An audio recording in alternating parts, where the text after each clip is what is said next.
Oh, in the Jessup, podcast. did you end up in the pit someplace? We must No, have been waiting I for held you. my position down front while you three went off on the Baja 5000 You and your you know 3 hour memory rewind. We had guys, to he's You know how right much because fun it is Jessup when you don't know never anybody on there? he never goes on rants he ever. he never derails the show. You know what, Never. Mason? I hope you like editing. I'm going to do everything in my power to just ruin this now. That's a weekly occurrence.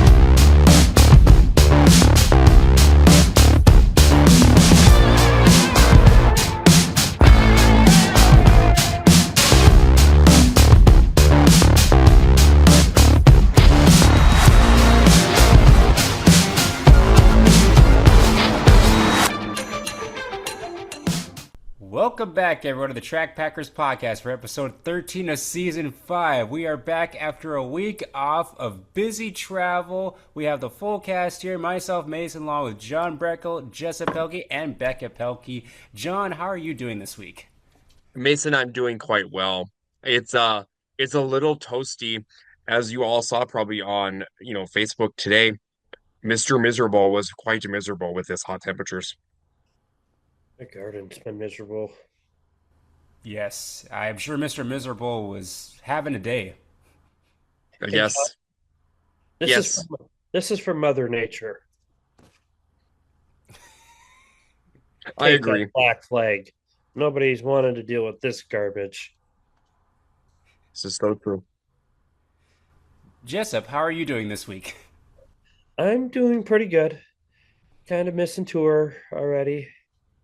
You know, it's tough, but I guess I'll readapt to civilian life. Alrighty then. Becca, how are you doing? I'm good. Loving this weather. It is really And with that, there it And with is. that, we need a caution. No, John, Mason, pull it out, please. we haven't thrown the green flag. You Doesn't can't. matter. I'm doing this one. I'm gonna do the move over flight because yeah, Becca, stay in your lane. Fine, fine. Hold on. I'll be ready in a second. There we go. I'm sorry. I enjoy the warm weather, and You it know, is lovely I out. appreciate Becca holding strong to her enjoyment of bad weather, of really a questionable weather at that. I mean, nobody else in the world enjoys this. Race cars don't enjoy this. Tracks don't enjoy this. Fans don't like burning their butts on metal bleachers enjoying this. I mean, I'm proud of her. If there's ever a person to hold her ground, it would be Becca in the absolute miserable weather. Okay, to be fair, when I go to a racetrack, I'm usually volunteering in some capacity of some sort. It's usually in the scoring tower, and there's usually AC, and I'm usually not sitting in burning hot bleachers, and I'm usually not exposed to the elements. So when it's There's hot, actually a story to this. So, Mason, can I do a quick tour story Oh boy. that involves Becca and the AC? So, we're at Dakota Speedway, and we have a little tower booth, and there's two sides to the tower: the announcing side and the scoring, timing and scoring side, separated by doors, so they both have AC.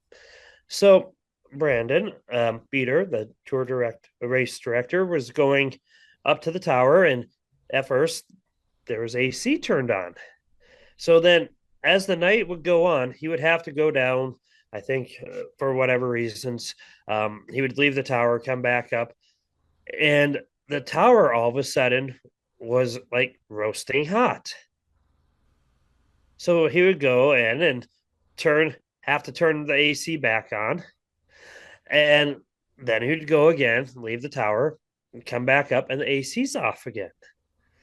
So, at the end of the night, we're all gathered around talking about how the night went, and Brandon brings up the AC in the tower, and Becca goes like, "Well, somebody had to turn it off. It was way too cold in there." Oh my goodness. I The only turned it only off once. person who was cold, the only person that was cold was Becca. AC and Darcy were also cold. I only turned it off once. When he would leave, I usually left with him, and when he came back, he usually beat me to the tower.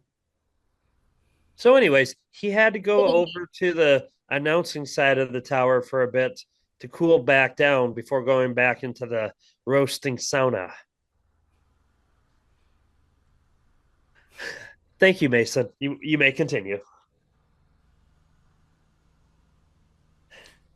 Actually, Becca, you can continue with how you were doing. well, Becca has a mouthful right now. So, Mason, how have you been? Oh, hey, hold your horses. I was not done yet. I am great. Enjoying the weather. Missing tour. Tour is my favorite week of the whole summer. It goes by quicker and quicker each year. This year, Jessup has mentioned it as well. Not on this podcast just yet, but this is probably one of my favorite tours so far. It seemed very well organized, prepared, and oh, that's not rain. That's our sprinkler. Okay, anyways, very little drama, and that was really nice. So it was just really hardcore racing. There really wasn't a whole lot of drama that carried over to after the races or into the next race at all. But just really good, exciting, hard nosed, clean racing. And yeah, I can't believe tour's over already. And it's back to reality. Going to work today was rather hard after staying up late and sleeping in a little bit. And yeah, to go back to a routine was kind of hard. And first day back at the gym in a while, and didn't go so well. But I went, so that's You a get win. to go to the gym? I go to the gym every day on my lunch break. You get to do things? You get to go to the splash park. I didn't get to go to the gym. Where to go to the splash I park? wanted to go to the gym. This seems unfair, Oh Mason. my gosh, I didn't need get to go to one the more gym. thing. I need one more thing before I go to the next segment. Hang on. I was gonna ask too, is Gordy inside? I bet that was Gordy. $20 says it's Gordy. I literally just saw him on the screen like 10 minutes ago, but we should probably check to make sure, considering last Hold episode on, I'll be back.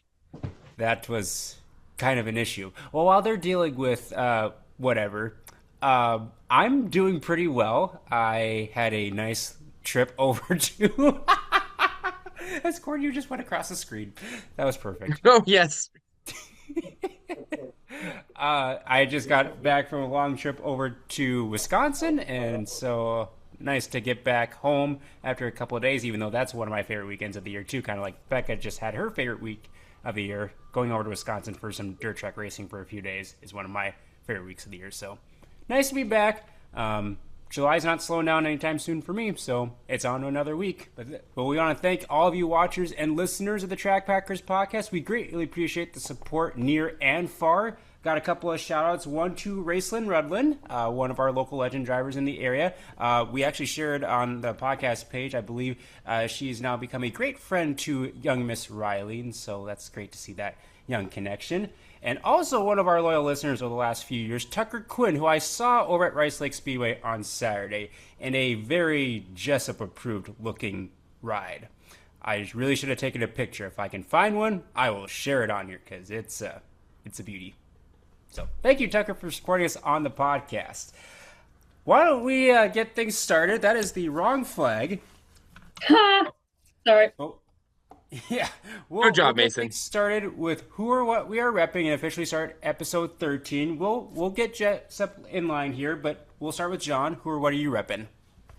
Well, Mason, tonight it was time to start going through the winnings. Oh, God. This is going to be a 26-part series, ladies and gentlemen. It might be. It definitely might be. So, the first shirt I decided to wear here tonight, I was like, I gotta wear one that's colorful. So, I am in a Spencer Hughes 11. Interesting. Yes. Do you want to see the back? The back is really nice. Far too Now, bright to look up for since John. this is a stash that you got at the World of Outlaws show, I'm guessing you got this maybe at the Race Ranch trailer?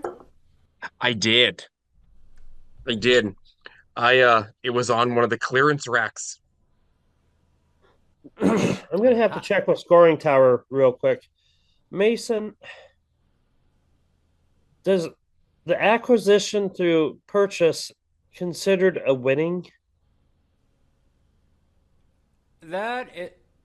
Aren't they bankrupt? Going out of business? Potentially, hence why it was on clearance. I don't know. That's a really technical question. I guess that would have to go in for a review. It probably wouldn't be a caution for this episode, but that would probably be something that we'd have to consider for future reference. Definitely not a caution. No bias shown there. No. Nope. How dare you? How dare you try to throw a caution on me? So true. That's a cool shirt because I'm like, Spencer Hughes. I'm like, he wasn't up here at all. No, but it's a great shirt. That is a great shirt. Nicely done. Looking forward to seeing what other winnings you got over the next several weeks. Moving over to Jessup, who is on the outside front row today. What are you repping? Well, I just got off tour, so of course I have to wear tour stuff, and I'm rocking one of the very sharp Dakota Classic Modified Tour hats. One of three options that I think it was three or four, one of the two. I thought they had three. We'll call it three. One of three options that they had. They had a very nice uh, dark blue with a leather look to it, a logo, and then they had this one, and then they had a tan, almost beige, a corduroy hat, which was kind of cool. I low key, I was like, oh, that's pretty neat. So, and then my other mod tour thing is my uh, official shirt that I got to being part of the mod tour. Um, really like it. It's super light. It honestly probably is my favorite shirt. It looks really good. You're very easy to be picked out across the track if you need to be out on the track helping with stuff, or if someone needs to ask you questions or has concerns. And also, lightest shirt possible in of the whole weekend. So, really liked it. Love it. It's and I will show you my koozie, which Sure. There you go. Oh, yeah, Good job, Jessup. I forgot they had koozies too. yes, very nice koozies. They keep your can and koozie hand quite cool. Quick shout out to Velocita, who made those shirts for the tour. They are very sharp, and I think Velocita would be willing to help out any racetrack if they were interested in doing official shirts for, again, any racetrack out there.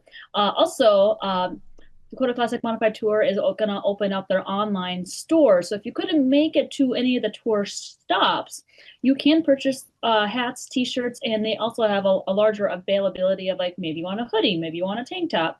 They'll have all of that online. That'll be, keep an eye out for that. That should be opening up within the next week or two, maybe three, whenever they can get time to get that all online. And then, yeah, fans can go online and order their Dakota Classic Modified Tour merchandise. It looks really nice this year, so be sure to check it out. I like the shirts this year a lot. Yeah, I actually did not get any swag from the mod tour itself, so I might take advantage of that online option.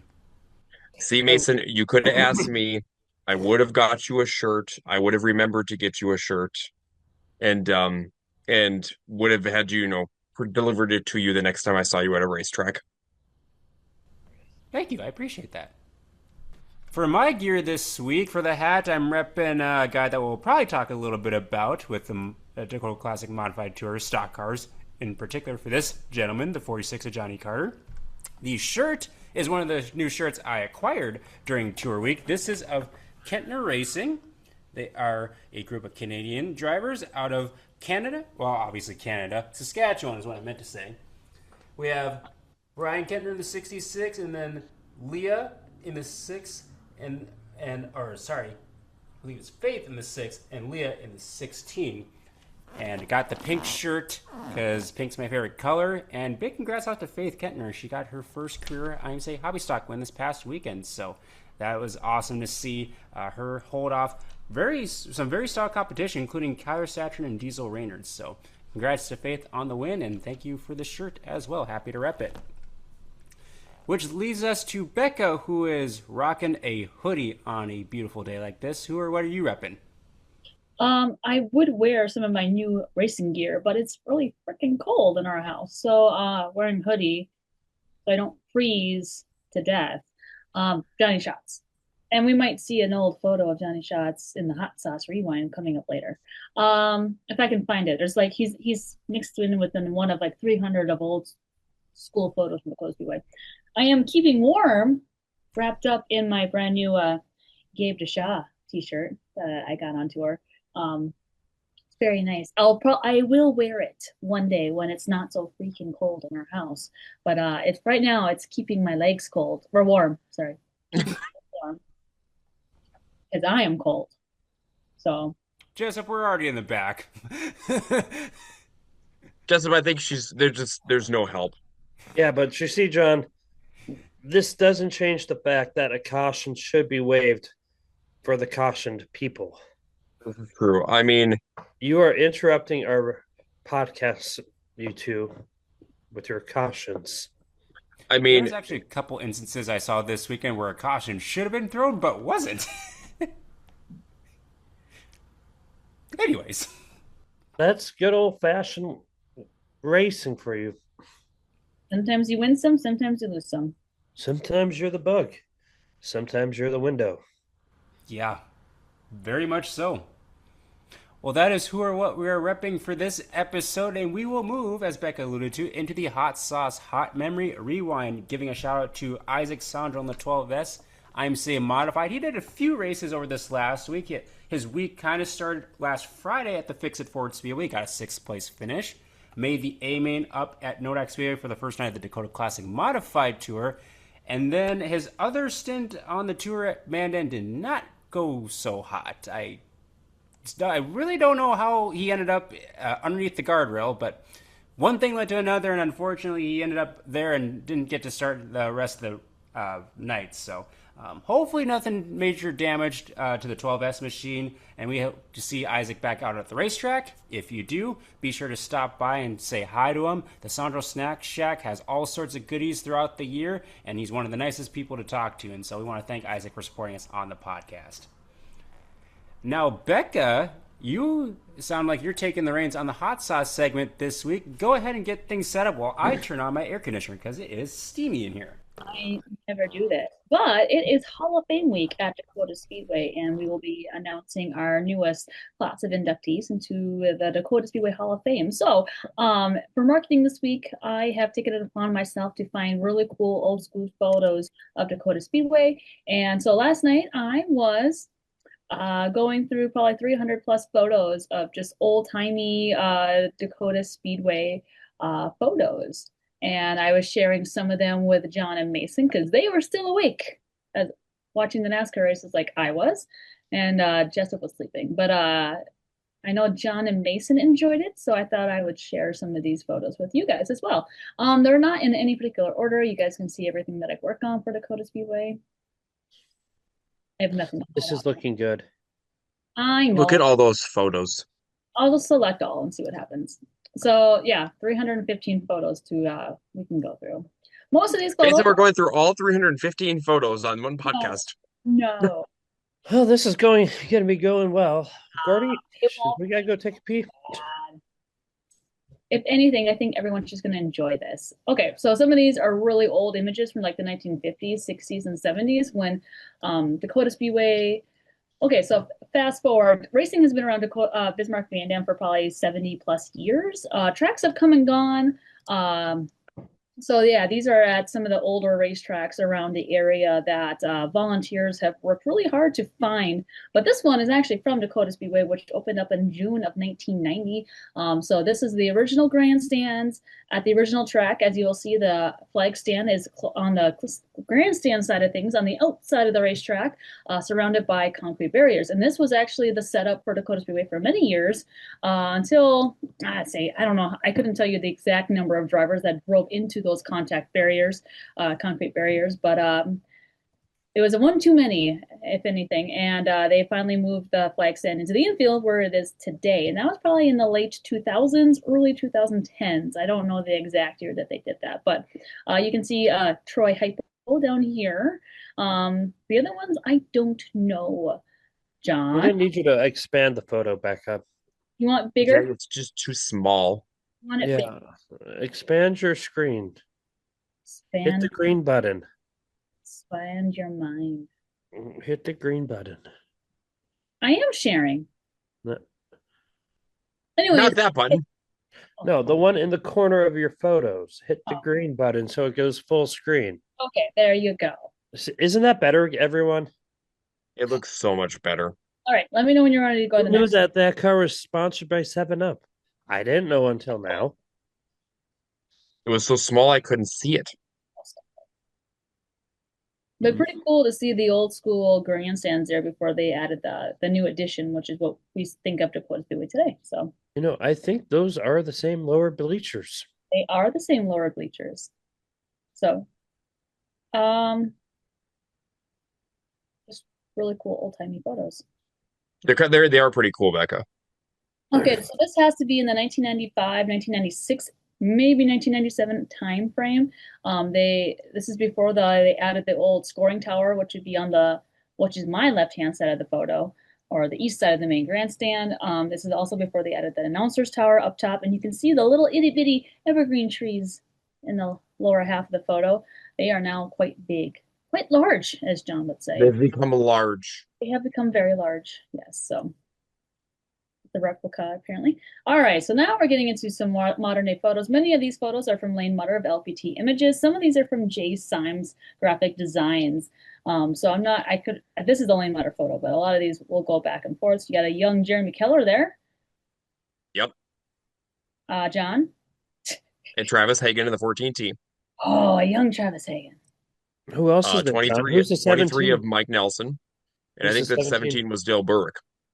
Oh, very good, John. Very good, John. What year? And Well, this is a photo from 2000, and it looks like what do you say? 2000. 2013, because that would be Tracy Domagala on the bottom. Oh, yep. That is Daryl Bauer next to him. That is Tyler Vello. And on the top side in the one machine, Sean Anderson. thank you. I was like, Mason, I got the name Anderson, but I couldn't think of the first name. Very good. That's people with a son. Okay. Can anyone spot Danny This is Shaw's photo? this is the World of Outlaws, and Donnie's standing there. Oh, wow. Yep. Apparently, we had a pace vehicle back in the day. That's kind of cool. Steve That would Kinzer. be Steve Kinzer. Why did Oh, we what? give him a shelf? What kind of trophy is that? Holy smokes. I wonder if that's like just a gift.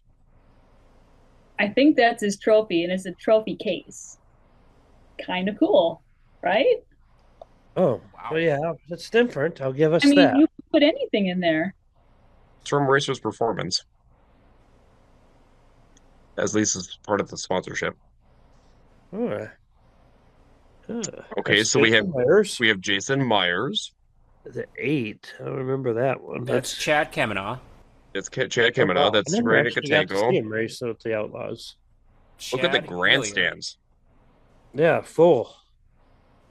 Which, oddly enough, they looked like that when we had High Limit.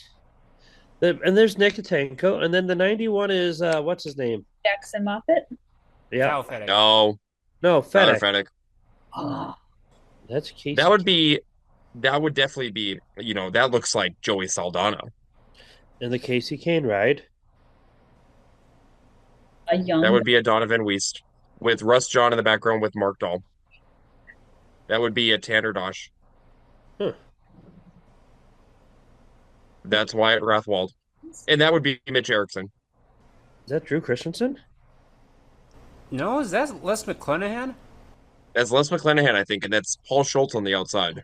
I don't Oh. recognize that 29. That Les's car. I That's don't remember that one. Eric Harpel on the high side and Travis Ulmer on the bottom. That would be a Go young back. Scotty. Go back. The young chicken nuggy buggy. That's the Happy Meal version. Yes. Dollar menu. Okay, this is funny. Look at the smoke in the air. Yeah. Well, is that a Brent Feder in the way back? That's a Brandon Vetter way in the Brandon back. Vetter. Oh. Forgive me. Who's the other 28? I don't know who that's the only one I don't know, Mason, is the other 28. Who's the Dukes of Hazzard? That's Dylan, Dylan Thomas. That's a Thomas. 61, actually. Oh. Yeah. 44 is McCleary. Keith McCleary. Who's the Yep. 5? Dana Welder. Oh. Never heard of them. Nick Howe and Josh Rourke. Nathan Messer. Oh, gosh. Yep. He hasn't been racing in a while. No. It's been a while. There's Brandon Vetter. And the 29 on top. Their better cars are always hand painted. That's Troy Speed on the high side and oh Kyle- gosh, who used to be Vandenberg? No, I thought it was a Jensen. I think it's a Jensen. Wasn't that Kevin that used to be in that one? I feel like it's Kevin. This is a fun one. This is Troy Speeden, Paul Schultz, and Tyson Turnbull. Very good, John. The topside terror in his natural habitat. John Gartner No Jr. way. Modified. That's what it actually looks like? Yes, Yep. that's exactly what it looks like. Okay, so I'm sure I'll catch crap for this. When the first time I saw, go back, Becca. I like how we have stories, but Becca tries to refuse us to let us tell them. The first time I saw the modified, I thought it was just like a cool, like, those rust-styled bodies. No, You anyone? mean like a Jeff Oden? Yes, Yeah. but I thought it was just supposed to look like more natural and sun faded and whatnot. No, it was not. It lost some of its luster. Oh no, I still think it looks cool as heck. I wish they'd put a clear coat over it, and I think it would be amazing. But no, Probably just has like 10 layers of dust on it. So Yeah.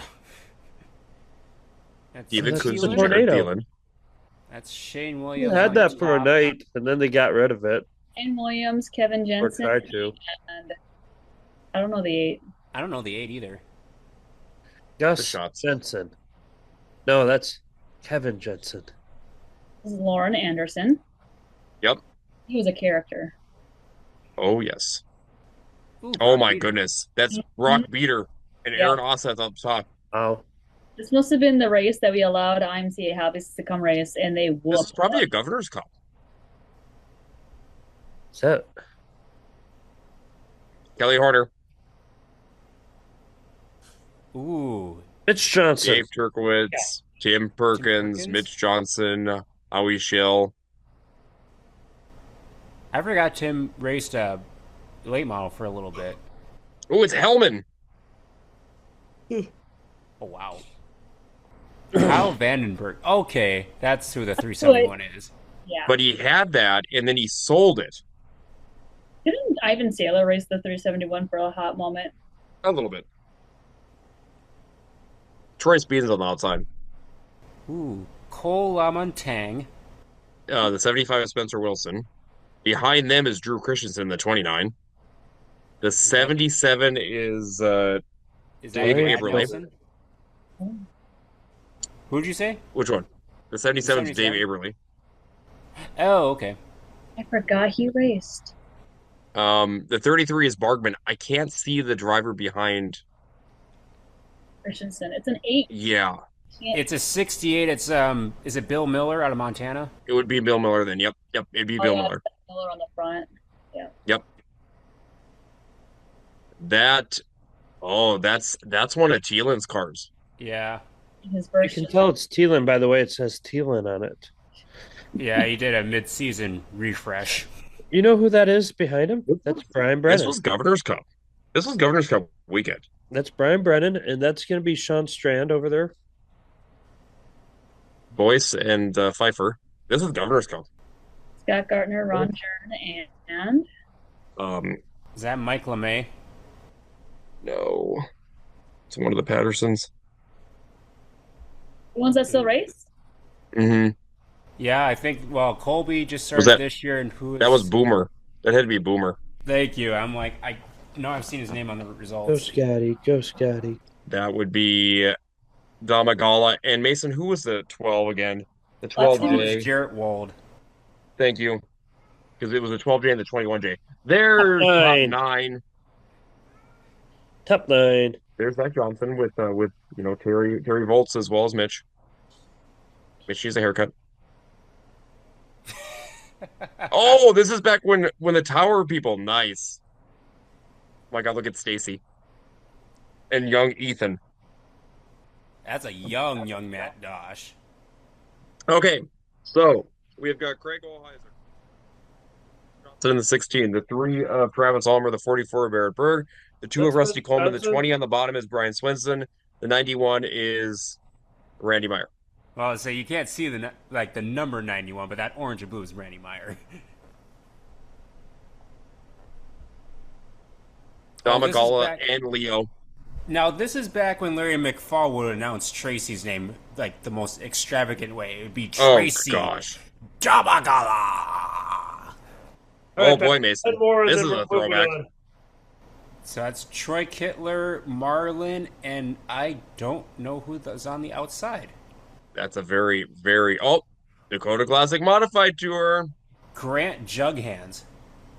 Yup. Wait. How do you say that name, Mason? How do you... I don't know. Did I say it wrong? Young Hands. It's Young Hands. Oh, this is a good one. Oh, this is a mature one. It is. Pfeiffer, Eric Paul, and Josh. I don't know who the 21H is. Spencer Hughes. It says Hunter on the bottom. It's Hunter. It's Hunter something. Hunter's last name. Ew. Man. You're going to get into all the good Mod Tour ones now, aren't you? Yes. Oh, and more Mod Tour. Oh, God. Wake me up when we're ready. Oh, man. I don't remember the 12. I don't either. Is that O'Brien? I have no idea. I feel like this is the year that the tour either rained out at Nodak, because I didn't get to see all these cars in person. I just got to see like the pictures from other tracks. Because obviously it's Eric Paul and Sean Strand, but I don't remember the 12. It looks like it says Mark Elliott on the. Yes. Yes, it is, Becca. He used to have some nice looking cars. Yeah. That Jeff Decker? Yep. Yes, it's Decker on the high side, but I can't really read the guy on the bottom. 77B. I don't know. I don't know on that one either. He had a rough tour. I can't read his name. That's John Flory. Cars. BMS cars. Those are wow. Those are. Roy Butts and Cody Schultz. Yep. Will. That's one of the Bracks. That's one of the. Yep, that's one of the Bracks. Yep. That's Phil. No, there was Oh, I'm blanking on the first names now. Bobby. That's Will Brack. Yeah, thank you. Yeah. I'm like, we both said it. Yeah, I was like, Mason already said it. Yep. That's Brendan Gemmel. Yes, it is. Because they used to come up every single year for the tour. There's Pfeiffer. Look how full. Those are fun Mod Tour throwbacks. That's also a Mod Tour photo. By the way, guys, I have to say this because I think it's hilarious. Look at this photo right here and look at the divots in the track because they had just put the transponder loop back in. Oh. So we got Matt Brendel in the 35, Zach Frederick in the 5F, obviously Sean Volk, Matt Dosh in the 21, David Falkenstein. The 11D, I don't know which decker this is. If it's Jeff. Yeah, it's one of the deckers. But look at all the water on the bottom. There's Jeremy Keller's USMTS mod, Becca. Oh, That was the USMTS car that he ran. And then he also had a Wasota sticker on it because he ran with Wasota once in a while. I just discovered today that Mandan hosted USMTS races, and in my 20 years of volunteering out here, this is the first time I'm hearing of it. So, very cool. Hot take, these USMTS modifieds are ugly. Oh, they're very ugly. Very, very ugly. Oh, Look at that. There was Luke Nelson and Barrett Berg. Yeah. I actually miss Luke Nelson on the track. I used to love watching him.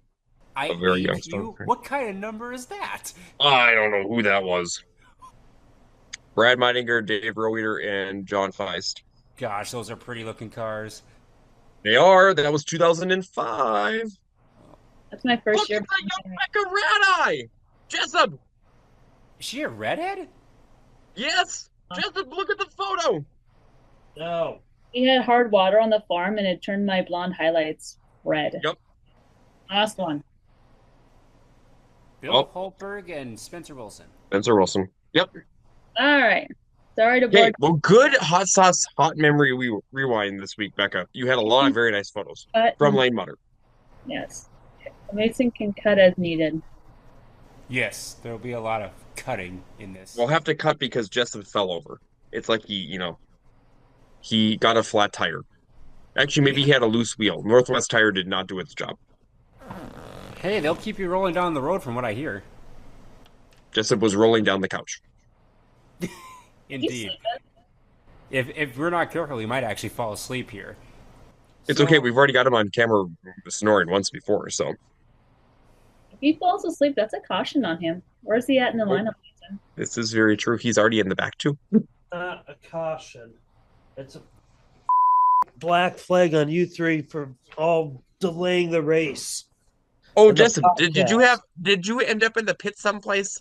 No, you must have been waiting. I held my position down front while you three went off on the Baja 5000 and your 3-hour memory rewind. You know, we guys, had to. You know how much fun it is when you don't know anybody on there? He never goes on rants, ever. He never derails the show.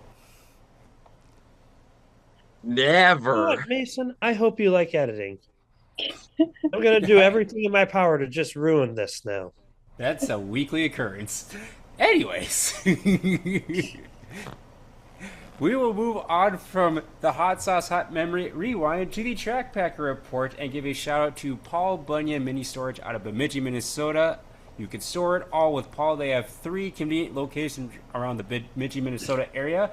Pelkey's, did you travel through Bemidji? Did you go all the way to Duluth to pick up Riley? Here, we'll just do this. Hold your lane on traveling in Minnesota. You don't know. Why would I go to Bemidji to go to Duluth? Oh, I guess it is a little out of the way. You're right. That is way too out of the way. No, we did not. We went. You could have at least went to go see more trees. Actually, Bemidji doesn't have a lot of trees right now after the storms last year. That 110-mile-per-hour gusts they had last year, I think is what it was. They had the derecho. Oh, that's they had right. like 2 of them, didn't they, last year? Mm-hmm. But yes, 3 convenient locations around Bemidji, Minnesota for Paul Bunyan Mini Storage. I did get some, I guess, I don't know if they're called winnings anymore, but I stumbled upon a toy store in Menominee, Wisconsin, and I got some cool NASCAR stuff. Ooh. Like, are we actually going down winnings? Hold on, I'll get winnings. Kelsey and Tanner Black cars for Riley. I got those too, by the way. I got the same ones, Becca. I got the black one. See, I got all sorts of goodies. Ooh, you got some old Mark Martin stuff. That's pretty good. This was such a crazy find in Menominee. I'm like, I couldn't believe there was like a legit toy store open there. But hey, the reason I bring up the winnings is because, like, with all the cars and diecast cars I have, I need a place to store it all. And Paul Bunyan's Mini Storage may be that right place to store all of my goodies and trinkets and all sorts of wings that we may acquire throughout the summer. Again, Paul Bunyan Mini Storage. We want to thank Dean Eggebraaten and his whole staff for supporting us on the podcast. Be sure to get in contact with them depending on what size of storage unit you need. They have many sizes of availability, and they also are climate controlled, so that's really important on days like today. Thank you, Paul Bunyan Mini Storage, for your support on the podcast. So, our Track Packer report, we're going out of order with this, but I want to start with the Dakota Classic Modified. Can I share my winnings? You can share your winnings. I'm sorry. Oh my gosh. He needs another storage unit. We're going to label them from our winnings from the Dakota Classic. Ooh. These are from the Beaumonts. Nice. Ooh. Canadian gang. And let's see, there's another one. If you want to, you can go to their Facebook page. I was going to say, give me the QR code. Go ahead. Here it is, Mason. Hurry up. I need to open up my camera. I'm not quick. There we go. Got it.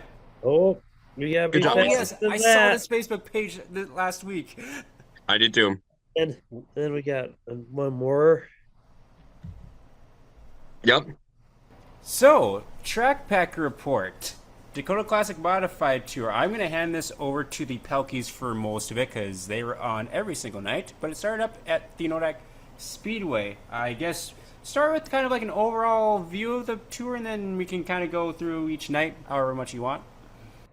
Weather was a factor most of night one of the Dakota Classic Modified Tour. It was a race to beat the rain. Thankfully, the rain split the racetrack, so we were able to get all of the racing action in. Tom Berry Jr. picked up the feature victory in the modified division, and Brock Peter picked up his very first tour victory in the IMCA stock cars. I will say, the dome came into effect that Sunday. It did. Now Jessica and John know that I wasn't blowing smoke. The week before it did not. I still think he was blowing smoke the week before, but that week it worked out well. It was fun. I had a good time. I ended up over in corner one with Wayne Johnson, and you can really tell his passion for the sport. It still radiates and off of him, and you can tell he really cares for the racing. So that was pretty cool. You can spend some time with him over there. Yeah, I thought it was a pretty good night overall, especially trying to move the show along and make sure they got both features in, which they did. So overall, pretty that was the night. Speed Mason for pretty much the entire week. It was, we're going to push hard to go through the show. We're not going to drag this out till 11, 12 o'clock if we don't have to.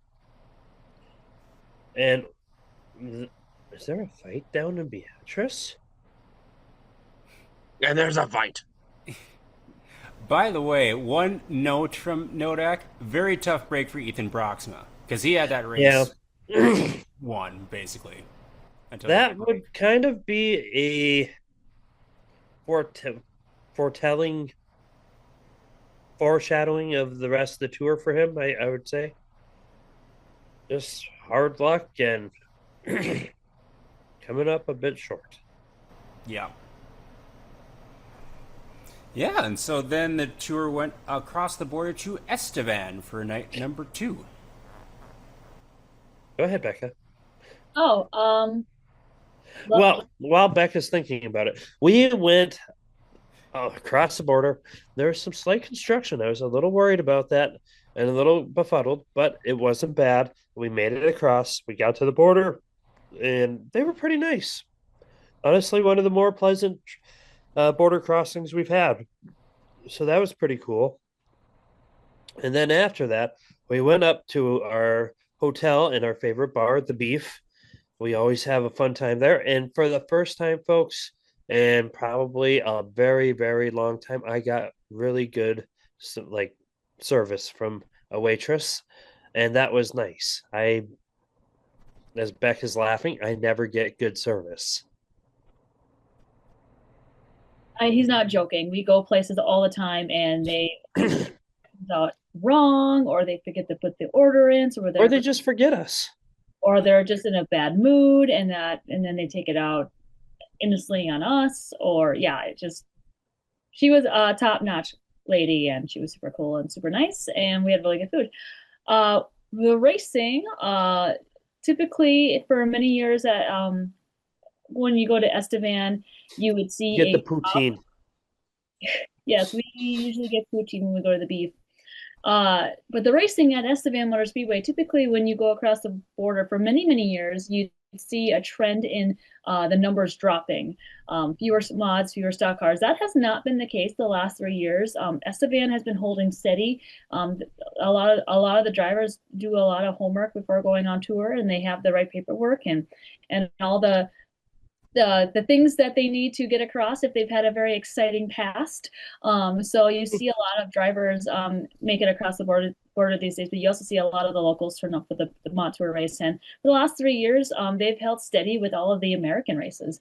And so that's really nice to see.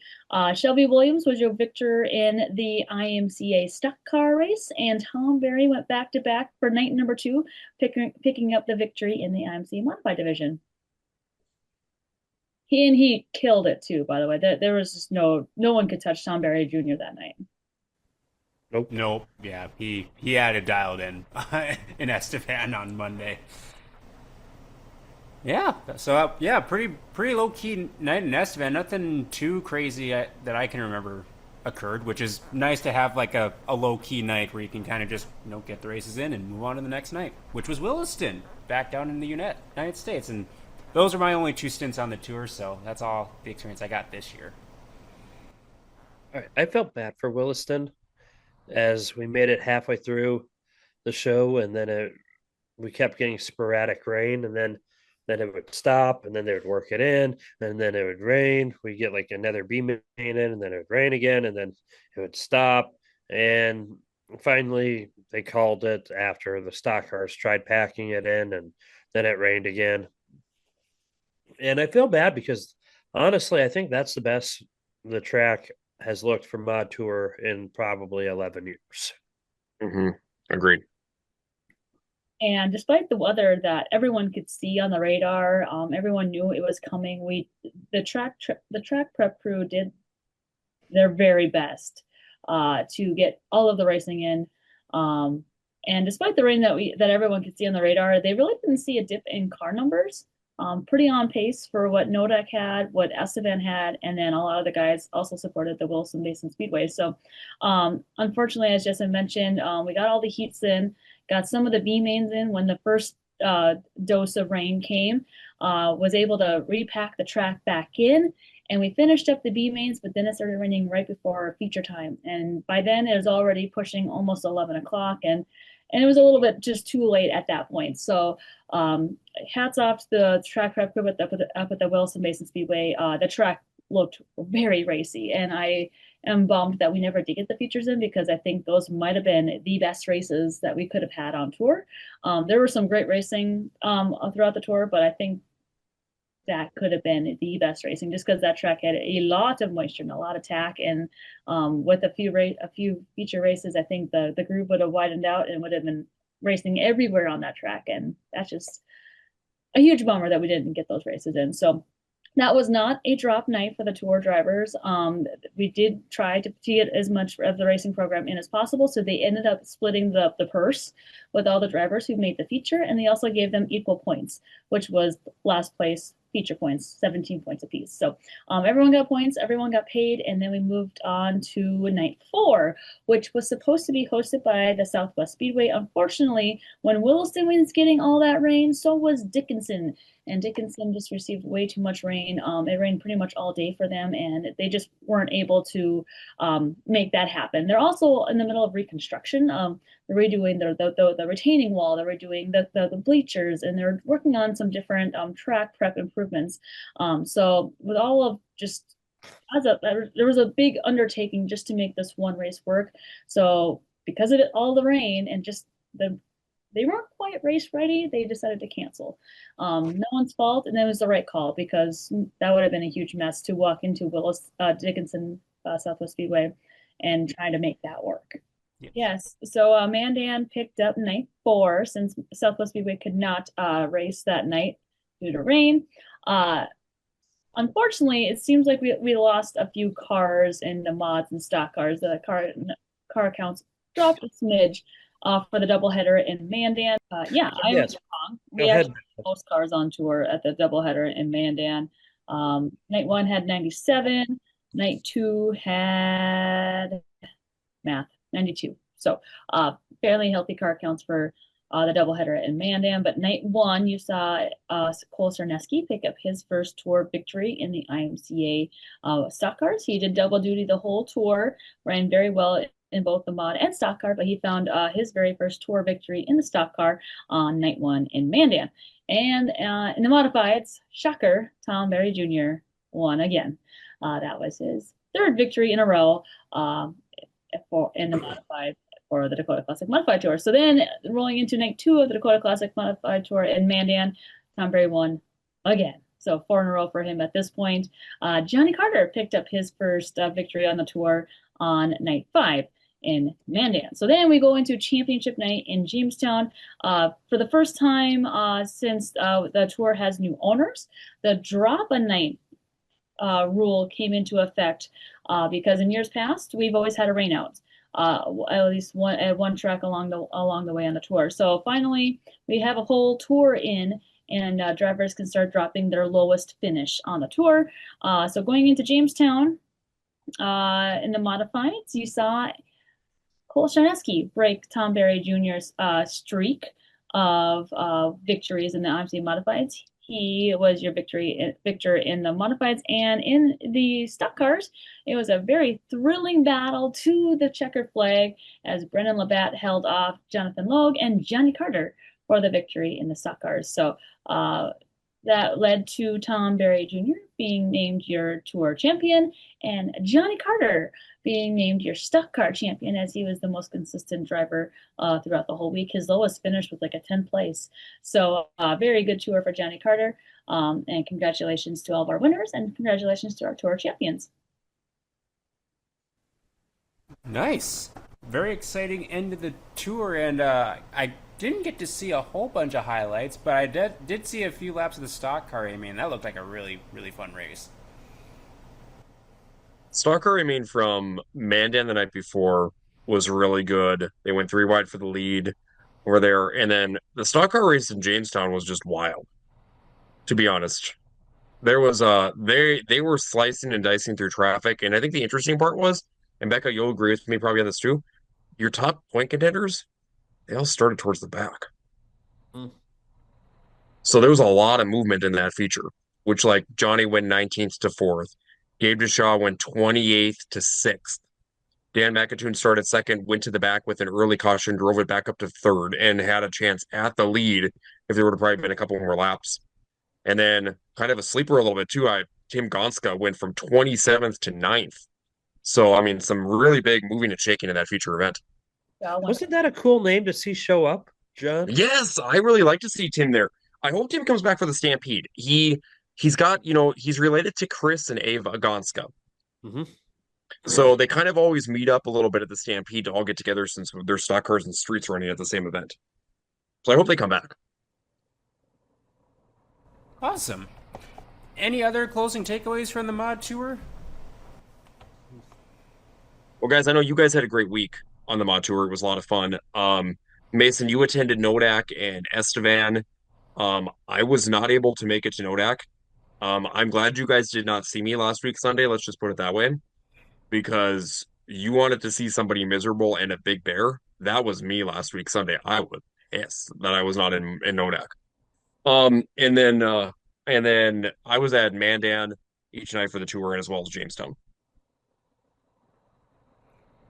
Yeah, already looking forward to next year's tour and seeing what names show up because, like you said, Jess, the local cars can definitely hold their own around here. Yep, they can. It was a good tour. Pretty low key, not a lot of stressful moments. I got yelled at by Jonathan Logue. You did? I did. I didn't hear was about this. So this was night one of mod, not night one of mod tour, but night one of Mandan. I was coming back from grabbing drivers out in the overflow pits, and I didn't know what was happening in Heat 1 of the stock cars or whatever heat they were in. And this was the heat that Shelby Williams decided to throw dirty sliders and drive into Jonathan. And Jonathan comes off the track, and I'm walking back towards the track to see where we're at on things, and he waves me over, and he is hot, and he's letting me have every other cuss word in the book, and I'm sitting there, and he goes, "You need to make a call on that." And I looked at him, I go, "Jonathan, I just came from the overflow pits. I didn't see anything. They gotta make it right." And he just storms off in his car, and I'm like, "Oh, okay. I don't think we're changing anything at this point, but okay." And he later in the night, I think it was either before his B main or after making it through the B main.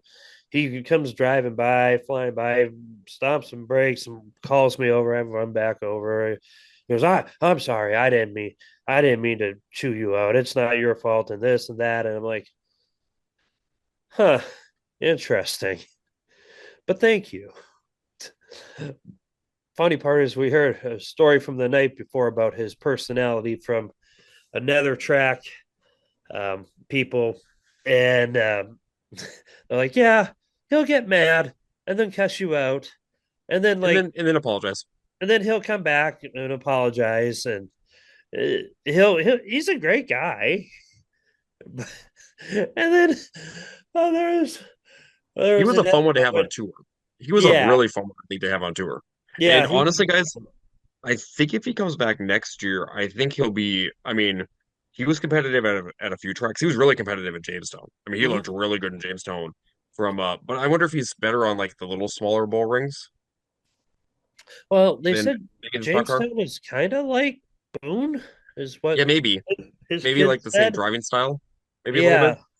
it's just But shorter. but but I think he would definitely be even more competitive next year because now he's seen the tracks for a time Yeah. and I think that would help him. Then another interesting person I talked to was Andy Morris from Oklahoma, and I was walking through the pits on in Nodak, and I looked over at his car, and I'm like looking at it for I don't know 10, 15 seconds, and I'm like, huh, that car's hand painted. And I could tell just by some of the sponsors on his rear pillars, and I was like, oh, this is kind of cool. And I see him walk by, and I go, your car's hand painted, isn't it? And he just lit up. He was like, yeah, that it is hand painted. And he went into a full story about that, and I'm like, oh, that's really nice. And he said he'll be back next year. And so there's a lot of goodwill coming out of this year. I think a lot of drivers are going to be excited to come back next year, and that'll be a good thing. Um, yeah, I it was probably my favorite tour in 11 years. Well, it's good. It's good. Yeah, it seemed like the demeanor and the environment was pretty positive all week. At least the two nights I was kind of hang around it. So glad to hear that was the way the whole weekend. Oh, we didn't even talk about the British Columbia people. Oh, They drove 22 hours one way,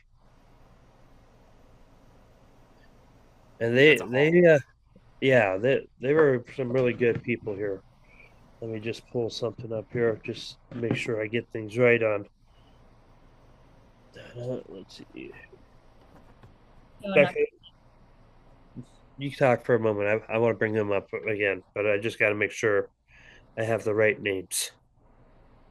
Yeah, they were very nice. We got to know Gordy Beaumont and his wife after the races in Jamestown, and they watch a lot of IMCA racing because there's just not a whole lot of IMCA racing up in British Columbia. And so they like to follow what's going on stateside. And so they watch a lot of like Boone and racing all over in general. And so they were pretty familiar with some of our local drivers here in the North Dakota area. They've they had a huge following for Scott Gartner, of all drivers, because they first noticed him at Boone a few years ago at the Super Nationals, when Jerry Van Sickle referred to him as the Chicken Nuggy Buggy. They also remembered him from Harris Clash, and so they kind of fangirled when they got to Oh, Scotty Gartner hard. after the races in Jamestown, and yeah, they were just telling his Scott like, "Oh, we've been watching you on IMCA TV. We absolutely love you and your car, and how they call you the chicken nuggy buggy." And they just like absolutely just went on and on and on about how they watch racing all over, but particularly they love the chicken nuggy buggy. So it was pretty cool to talk to those guys, and they actually stayed over the night after because Jamestown raced the night after the mod tour, and John was there for that, obviously. But yeah, they enjoyed Jamestown and the tour so much that they stayed an extra night, and yeah, they mentioned that they'll be back next year as well. But 22 hours is a long way to drive for racing, but they had a great time. So hope to see them back. Yeah, it was funny talking with them because we take things for granted. Like we see Scotty on a weekly basis, and we just know him as Scott Gardner and the Chicky Nuggy Buggy. And we're standing there and they're like, "That's the Chicken Nuggy Buggy." I look over and it's Scott and his fans who are they're well, they're interesting, but um this was at like 2 o'clock in the morning. But we're sitting there and they're like, "Do you think he would say hi?" I'm like, "Do you want to say hi to Scott? Can we?" Yeah, come on, let's go. And I just wave him over. I'm like, "Come on, we're going over to Scotty. We're gonna go say hi."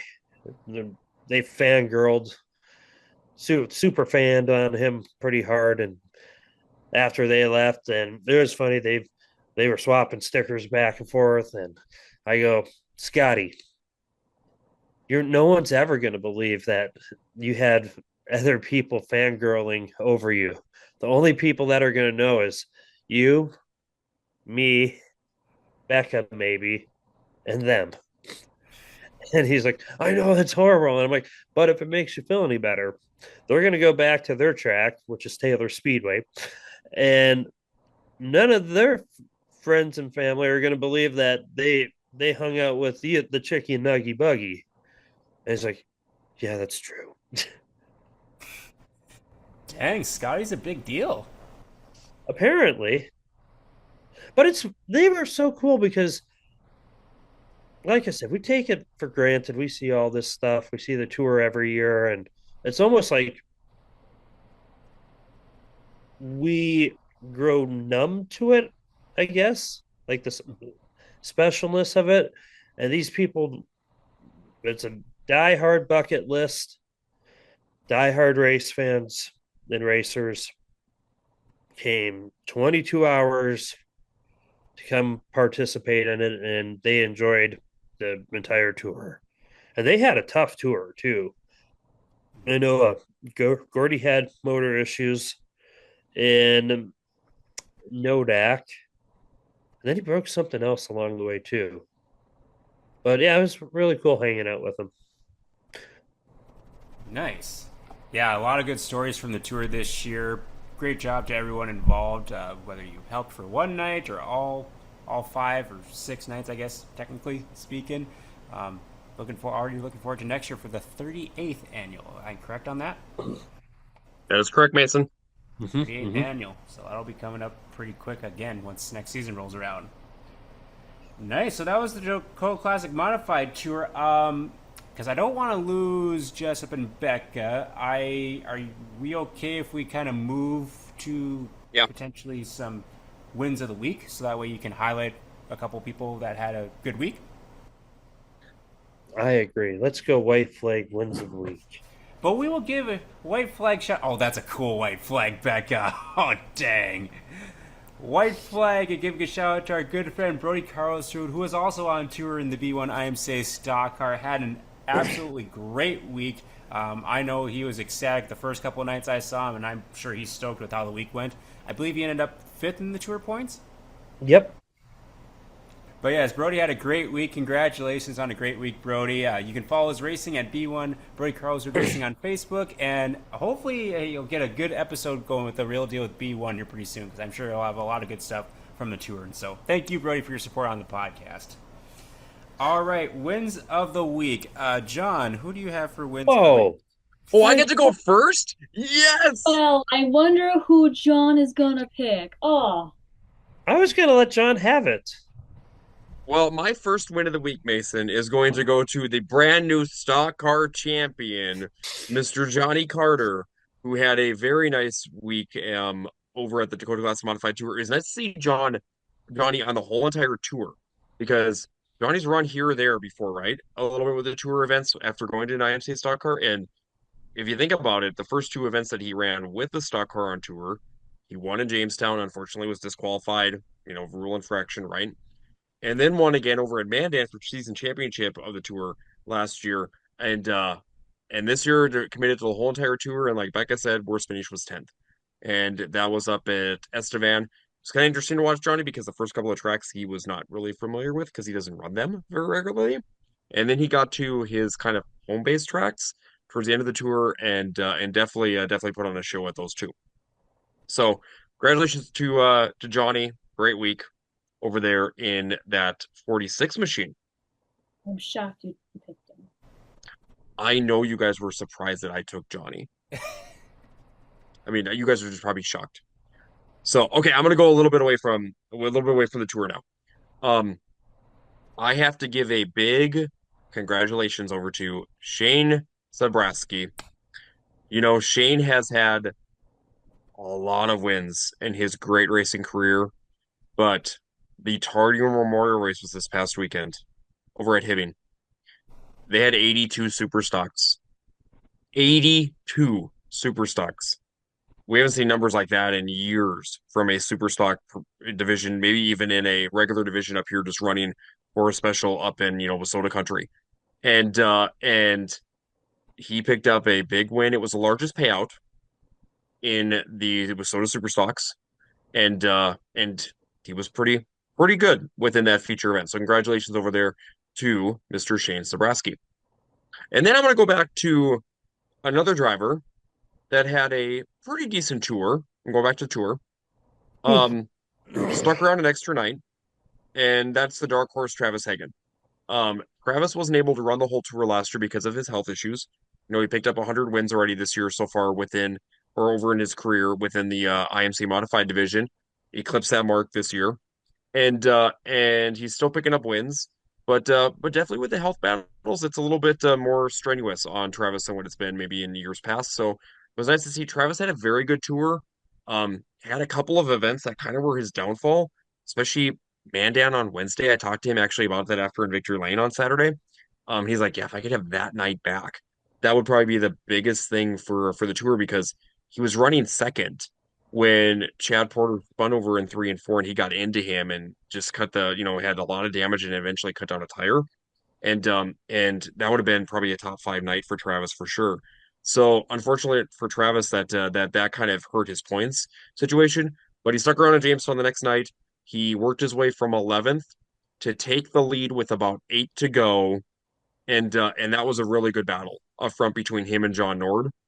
And a lot of fans were cheering in the grandstands for Travis that night, taking the lead and picking up another big win over in Jamestown. Excellent set of wins to start the week. Of course, you stole 1 to 1.5 of mine, but that's normal. Jessup, who are your wins of the week?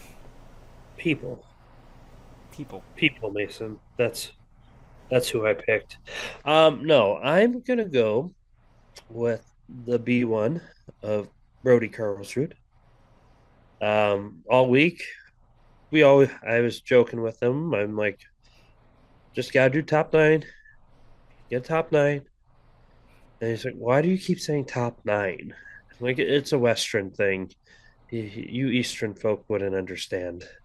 It's a Jason Dinius comment, but that was the as the week kept going on and further. I'm like, you just gotta keep getting top nines. You don't have to do anything else. Just and I think he did get mostly top nines, with the exception of a 10th place finish. So we had a good laugh, and then we made him a new uh, going on tour photo, which Mason, I would be very pleased if you would post that on this as Yep. we were talking. Hang So on, I got it. I got it yes, downloaded. we have to patiently wait.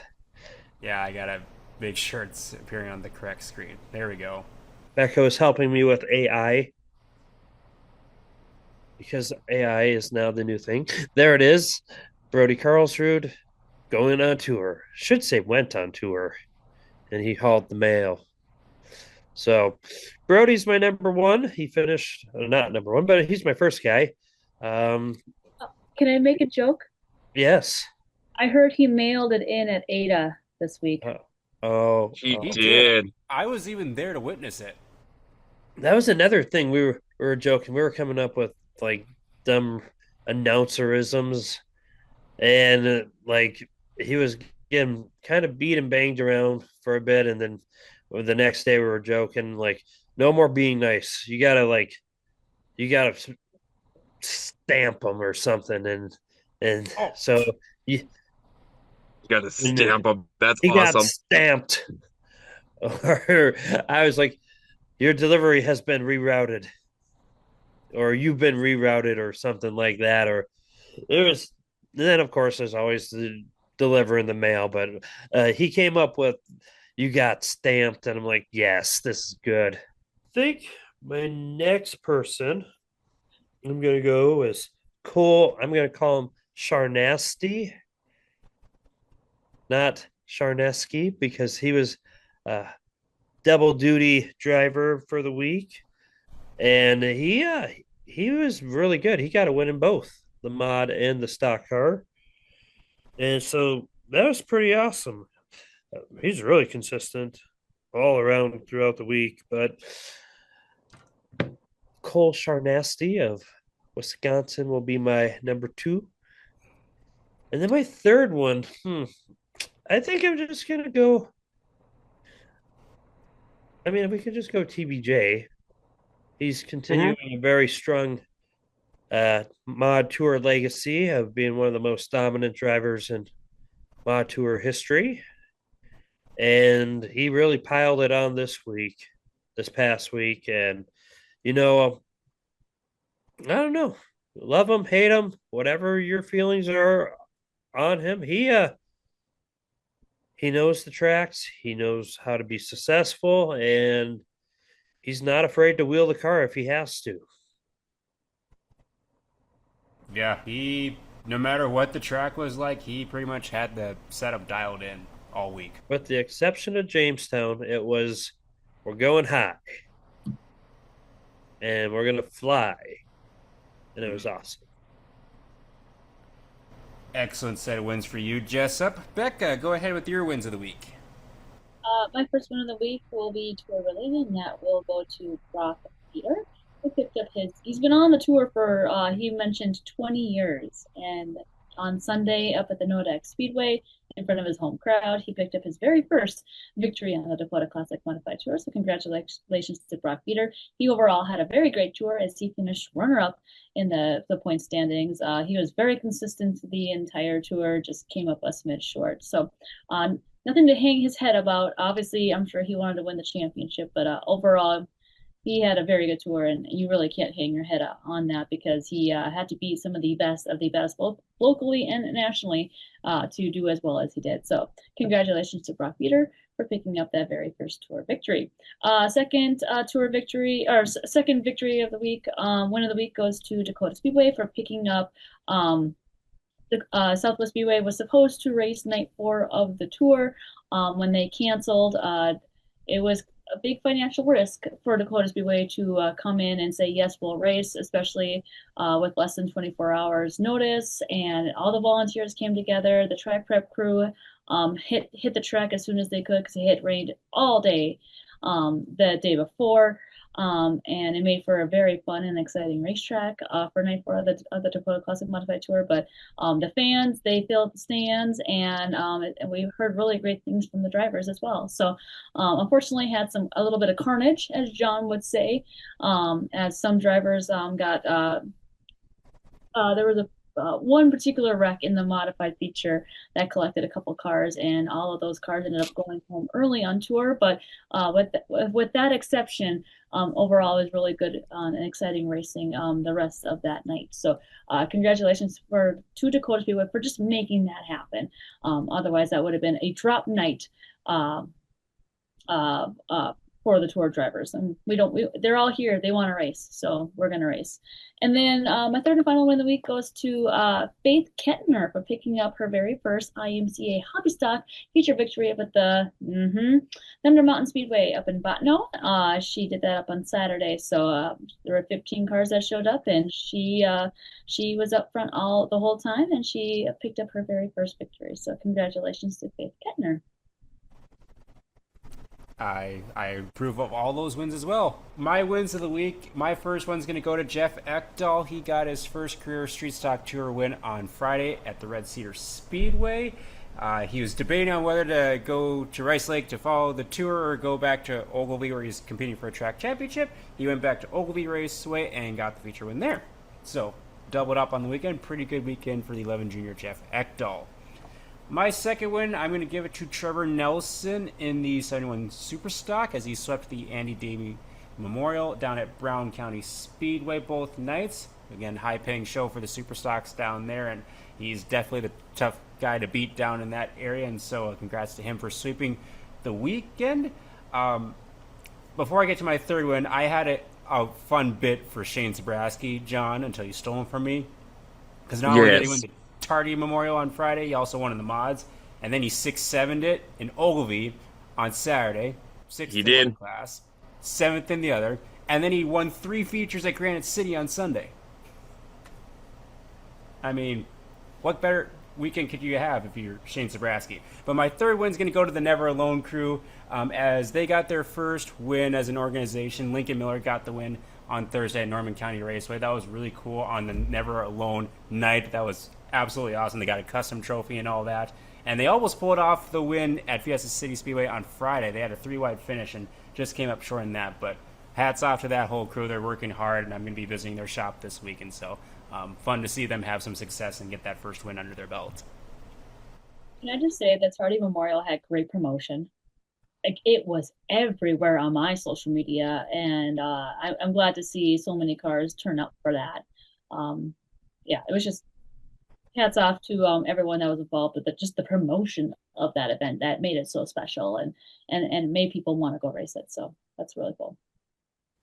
Yeah, I was thinking they would maybe get like 40 to 50 Superstocks because it's also the first night of the Fastlane Northland Superstock series. But when 82 appeared on my race pass, I'm like, oh my. Same, Ace, and I was in the same boat. I was thinking 40, 50, 60 would be a great car count, and then they got 82. I was like, that's outstanding. I was talking to one of my Wasota friends who happens to race a super stock, and he said the Tardy Memorial group literally called every single Wasota super stock driver to personally invite them. That goes a long ways. It goes a It long does. ways. Mm-hmm. Awesome. Yeah. Well, it's kind of similar to I know Becca, you do this a lot with the Governor's Cup with Governor's late Cup. models and other classes, kind of getting as many people invited as possible, and then like it's shown the last couple of years at that race too, seeing the diverse field of cars there that show up. Before we potentially lose you, Becca, any last closing thoughts from you? Um, I just love the mod tour. It really just rejuvenates me going into like the second half of the racing season. The first half can really wear me down with that weekly grind of weekly racing. And when it comes to Mod Tour, it's like Christmas. You get to see people that you only see one time a year. So you get to see old friends, make new friends, and just coming off this tour, it was just such a fun and great week all around that I'm just really excited for dirt track racing all over again. It's like the first race of the year for me now, and there's only a few races left, especially for Dakota Speedway, and a lot of racetracks are off right now in this area. So be sure to, if you haven't been to a racetrack yet this year, be sure to go and support your local track or any racetrack, whether you're in person or watching a pay-per-view broadcast. But only a few weeks of the racing season left before our specials start up in September. So wild that our racing season is halfway over. Yeah, it's gone by way too fast for my liking personally. So, while the Mod Tour was going on, my week started over in Ada, as they had the Never Alone special with the Hornets and Minnesota A mods as part of their lineup. And pretty good racing once again on Thursday over in Ada. I definitely recommend if you haven't checked out that place this year. They have it on point this year. It's been really good racing. So the winners, it was kind of a theme of first-time winners, either at the track or just in general. So NX Legends started off with Joseph Lewis. He got his first career NX Legends feature win. He held off Alex Clark and Ryan Brosset to do that. He's looked really good this year, so it's cool to see him knock down that first win. Midwest Modifies, the 169 of Justin Olson got around Aaron Blacklance, and he got his first Norman County Raceway win. He's won it several times up at the Greenbush Race Park, but that was his first one in Ada, so congratulations to him. Hornets, they had the Never Alone Hornet crew there along with several other area Hornet drivers, and it was the 988L Lincoln Miller taking the Never Alone trophy home back to Fergus Falls, and big celebration in the pits with that. That was really cool to see, and Lincoln's looked really good in that car all year as well. The mods were up next. I think this was the race of the night. We had Joseph Thomas, TPO, and Bryce Swartz slicing and dicing. There was a lot of slide jobs and crossovers in this one.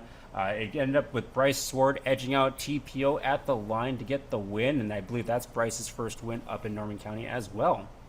Stock cars, a smaller field of stock cars, of course, because a few of them were racing the Dakota Classic Modified Tour. But a guy that's been snake bit this year, Calvin Kesselberg, finally got some good luck going his way. He got to the front pretty quick and kind of cruised away with the feature win there. So it was good to see the 11 car back in victory lane after a tough start to the year. Hobby stocks went to the 17T of Tim Arness from Brainerd. He's been traveling over a few times, and he's definitely been a tough guy to beat when he comes around town.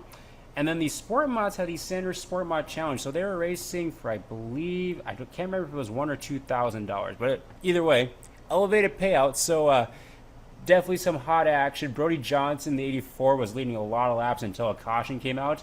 And then let drivers like Jaden Pavlicek and Kyle Van Mill kind of make their moves. It was Kyle Van Mill that got to the lead and had to survive a couple of slide jobs from Jaden Pavlicek in order to get the big win there. And so Kyle Van Mill finished off the night over at Norman County Raceway on Thursday. John, before I get to the street stock tour stuff, you want to talk about Jamestown as they raced the day after the tour ended? Yeah, so Saturday for us, we were over in Jamestown. Basically my fourth night of the week, which was kind of interesting because we're also in quarter and close. So pretty busy time frame. It was warm. It was a warm night, very warm night. We'll start off with kind of your slingshots first. We had 8 of them. It was Weston Uranker who picked up the win, first appearance over there this year, and picked up the win, which is nice to see Weston back over there into the Jamestown Speedway victory lane. In your bomber division, it was a great battle up front between the drivers of Travis Ettinger. You had Riker Vetter right up there. Bradley Stopperworth was right up there. A driver on the move was definitely Lane Stopperworth, who started back in 19th and had worked his way up to third at the finish of that race.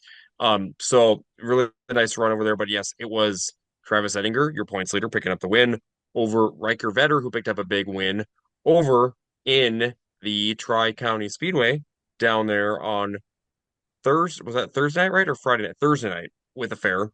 Yep, Thursday night with the fair over there for the Mary Vetter, and the Mary Vetter is over there this weekend for the championship weekend. In your Midwest Modifieds, they actually track was in really good shape. You could race all over and had a little bit of character in it too. Definitely some tack in the track, even with how warm it was, because probably with even the humidity. And Ryan Ost went back to back. That was a really good race up front between Ryan Ost Aaron Beyer. You also had Preston Carr, first time out this year for Preston, in his Midwest Modified. He was there. He led for a little bit of it. He pulled in eventually. He had some smoke coming out of the back of the car. He just didn't look like he was in full power on Saturday night. So, but yeah, congratulations to the basically the 24X of Ryan Osh for going back to back over in Jamestown. And then in your legends, it was Austin Weist who picked up back-to-back wins in the 471. Austin has really stretched out his points lead in that 471 machine. I think actually he's got like a full race ahead of everybody else right now, if I'm not mistaken, within the point standings for your NX Legends. And then we moved on to the Wissota Street Stocks, which was a great race up front. A lot of three wide battles throughout the field, and it was Billy Christ who got to the point and had to hold off the likes of KCU Status. Eventually, Cole Gresseth was right up there. Cole actually threw it into the middle on the last lap. It stuck through 1 and 2, and he barely lost coming out of turns 3 and 4 on the final lap to Billy. So it was Billy, Cole, great runs by Tony Smith as well as KCU Status. And then we also have to thank Bob Banish Jr., who started deeper in that field. Bob actually started, I think, back there around that eighth and ninth position, and worked his way up to finish in third. So great run for Bob Banish Jr. in the 65. Like you told me in Victory Lane, been out of the car for about 4 or 5 years. It's starting to get back into the mode of, hey, I'm starting to figure out the car now again, how they drive, tires, blah, blah. Your modifieds, though, we had 16 modified drivers in attendance, and it was a great battle up front as John Nord had worked his way to the front early in that feature event. He had battled with his son, Zach, and then you had the likes of drivers such as Jacoby Trout, who's looked really good this year, as well as John Carell, and then the dark horse, Travis Hagan. Travis was running fifth when a caution came out with about 12 to go, 12, 13 to go. And on the restart, Travis went from fifth to second out of turn 2. So we got to run to the high side and just use the high side momentum. Got up there into second and eventually slowly reeled in John Nord and got the lead with about 8 to go. Nord got back to him. They were side by side with about 6 to go. And then Travis finally had stretched out by a couple car lengths as Nord tried to hold off Jacoby Trout and John Carell in the battle for second. But yeah, overall fun night in Jamestown. A lot of really good racing. Track had multiple grooves. They were all over it. Kind of just like the Mod Tour the night before. The Mod Tour the night before was really good in Jamestown too. Also, I want to say we did have a medical emergency in the tower because of the heat on Saturday.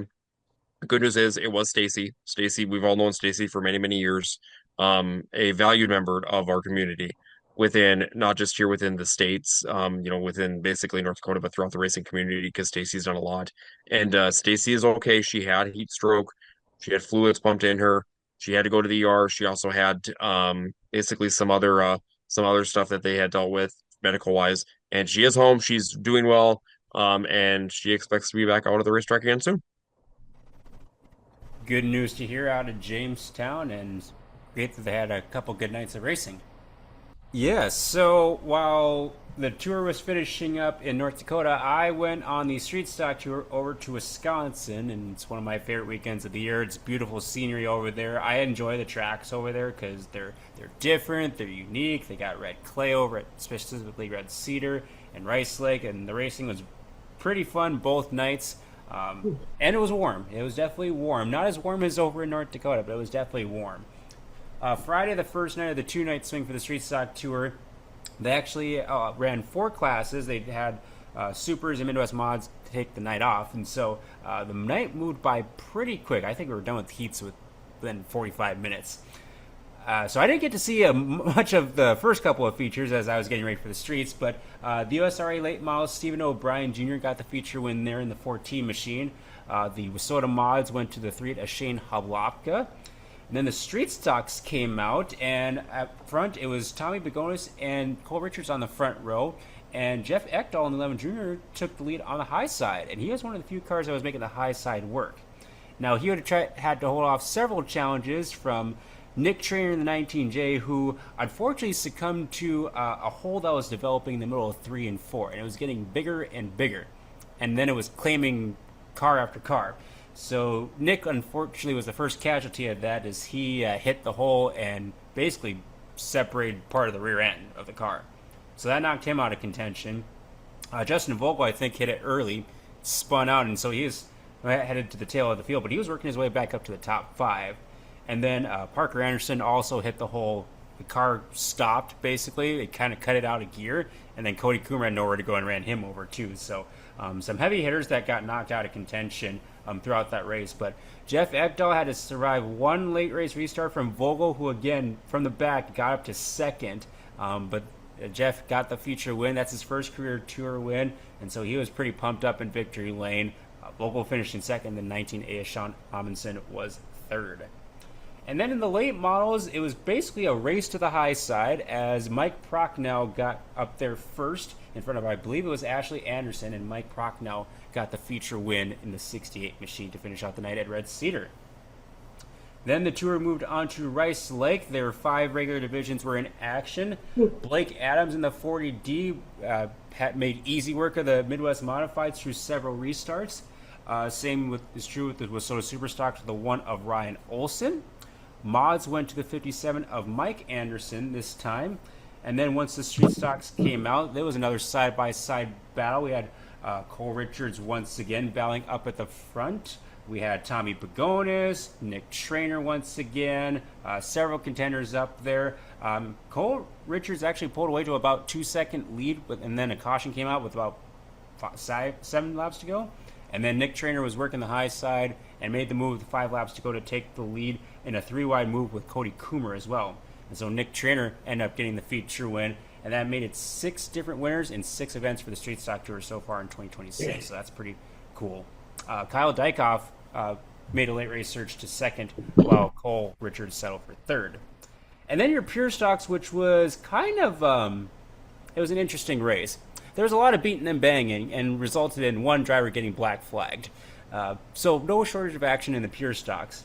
When the dust settled, the 38 of Simon Wallstrom, who's the dominant guy who had to start in the back, got to the front, and he picked up his, I believe it was like 5th or 6th feature win in that division. So that was the night over at Rice Lake.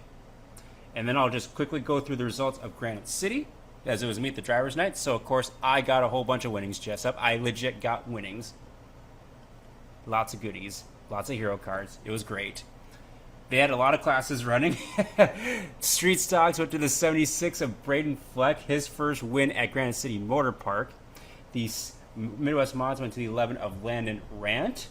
Late models, the first person to cross the line was Blake Bolins, but unfortunately was not wearing gloves during the feature race. And so, yes, the black flag, as he unfortunately got disqualified for that. So that handed the win to Shane Sabraski in the 7A.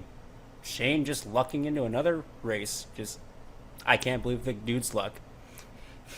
Mod 4s went to the 5H of Dustin Holtquist in a caution-free affair. The Wissota Modifieds, 7A. Shane Sabraski got himself another one, another lucky win. Hornets went to the 40 of William Lang. Super Stocks, again, Shane Sabraski, just trying to hog all the wins in one night. Tripled up, went 3 for 3.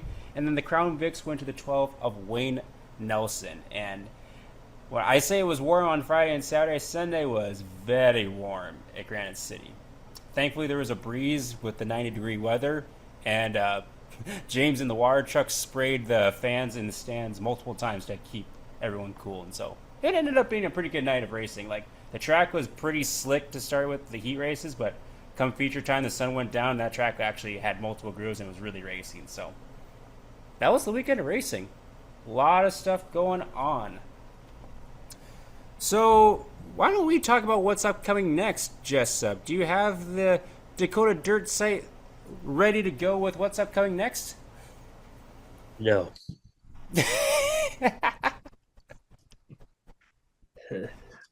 Give me 1 second here, Mason. It looks like everything is going to be canceled due to heat.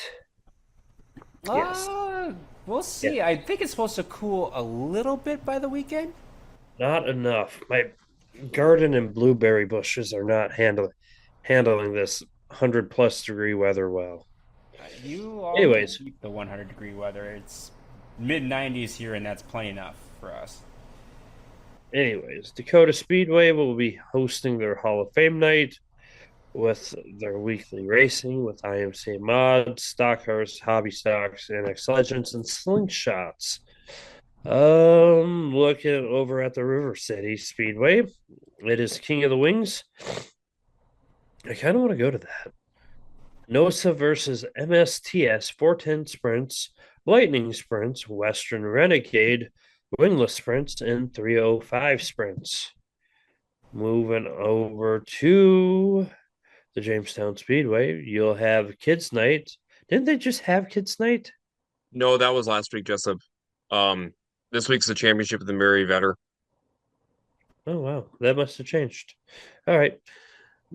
I was going to say that as well. And they will have all their weekly classes, including the Bombers, the Slingshots, the Wasota B mods, Wasota Street Stocks, and IMCA Modifieds and NX Legends. Anyways, looking over at Devil's Lake, they will be having the non-wing sprints, the Wasota mid mods, Wasota Streets, and their pure stock division. And finally, over on Sunday at the McLean County Speedway, it's Kids Night. Stock cars, sport mods, hobby stocks, sport compacts, and NX Legends. That is what is on tap for this week for us in our general area. Yeah, this North Dakota's got a quieter weekend, of course, with a lot of tracks have taken some time off after the mod tour specifically. Outside the state of North Dakota, Thursday is kind of an interesting night. Challenge Series is over in Ashland, Wisconsin. The USMTS is making a swing through the region with Casino Speedway on Thursday.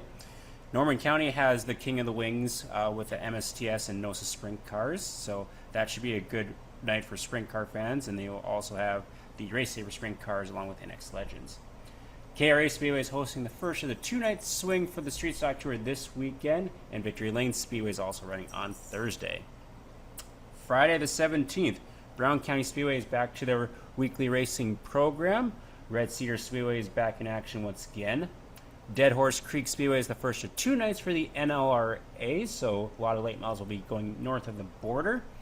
Fiesta City Speedway is hosting the night number 2 of the Street Stock Tour swing this weekend, and the USMTS is in Princeton on Friday. Saturday, King of the Wings goes to Buffalo River Speedway in Glendon, Minnesota, so nice treat for the fans across the border into Minnesota. The Dakota State Fair Speedway is hosting the Mackenzie Kopecki Memorial for the Wasota Super Stocks. That should be a very fun show. Hopefully they got everything all fixed up from the storms from a couple weeks back. Had a lot of damage down there, so hopefully everything's all set to go down there. Greenbush Race Park with their weekly racing program, North Central Speedway with vintage cars, and Ogilvy Raceway with the USMTS. And then Sunday, to finish out the weekend, Bemidji Speedway hosting their Meet the Drivers Night, rescheduled Meet the Drivers Night, Casino Speedway weekly racing show, Granite City Motor Park with the USMTS to finish out their swing. So some special races taking place outside the state of North Dakota, and so hopefully the weather cools down so that way we can all enjoy the time at the track a little bit easier than we have the last couple of days. With that, any closing thoughts before we sign off for episode 13? Not really. I mean, we could discuss whether tracks should race at super high temperatures or not, but Yeah, that would be a fun discussion to have. It's tough because like some of these races, like when you get like a touring series coming in and for like the one and only time, that makes it a little bit tougher to be like, when you're going to get these out of towners back again and kind of weigh the pros and cons of that. And so I know some like a couple tracks this weekend canceled because of high temperatures. Yeah, tough call to make as a promoter. yep. Like to kind of put a bow on this, Granite City was while it was warm, there was a nice breeze, so that helped, and it didn't feel awful, but definitely not ideal. I will say that, and I was actually surprised at the turnout of both fans and cars because I think they had like 90 cars there. Yep. So I was actually very surprised at the turnout on a hot day. Anything else? Any other notes or tidbits? just be sure to get out there eventually and pack the track. But Yep. also, if you go out to a track when it's warm, just keep yourself hydrated and watch yourself. So if you don't feel right, be sure you let somebody know, or start doing the necessary precautions to get yourself back to 100%. Well said, John. Yep. Well, that'll do it for episode 13 of season 5 for the Track Packers. As always, be sure to like, share, and comment, and let us know where you're tuning in from. Thank you to our sponsors, Paul Bunyan Mini Storage, The Real Deal with B1 Brody Carlsrud, and Isaac Hot Sauce Sondrol. Speaking of hot sauce, it's hot out there. Stay healthy and hydrated, like John said, and we will see you out there packing the track.